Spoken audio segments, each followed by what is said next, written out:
নমস্কার বন্ধুরা, আজকের কবিতা কবিগুরু রবি ঠাকুরের লেখা অসম্ভব কবিতাটি শোনাচ্ছি। পূর্ণ হয়েছে বিচ্ছেদ যবে, ভাবিনু মনে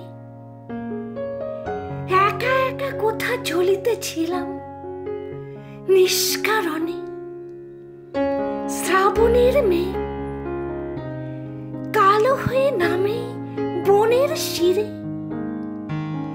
খড়বিদ্যুৎ রাতের বক্ষ দিতেছে চিরে। দূর হতে শুনি বারুণী নদীর তরল রব, মন শুধু বলে অসম্ভব, এ অসম্ভব। এমনি রাত্রে কতবার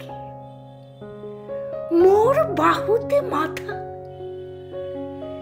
শুনেছিল সেজে কবির ছন্দে কাজরে গাথা। রিমিঝিমি ঘন বর্ষণে বন রোমাঞ্চিত, দেহে আর মনে এক হয়ে গেছে যে বাঞ্ছিত। এলো সেই রাতে বহে শ্রাবণের সে বৈভব, মন শুধু বলে অসম্ভব, এ অসম্ভব। দূরে চলে যাই নিবিড় রাতের অন্ধকারে,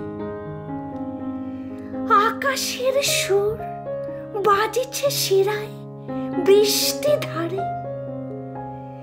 যুথিবন হতে বাতাসেতে আসে সুধার স্বাদ, বেনি বাঁধনের মালায় পেতেন যে সংবাদ।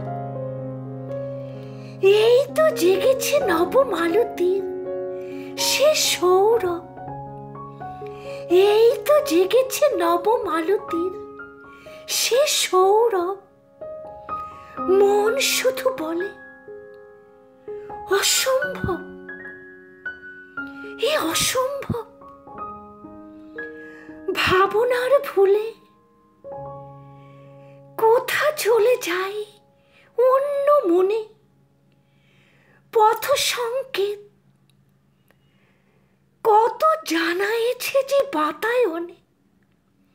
শুনিতে পেলেম সেতারে বাজিছে সুরের দান, অশ্রু জলের আভাসে জড়িত আমারই গান।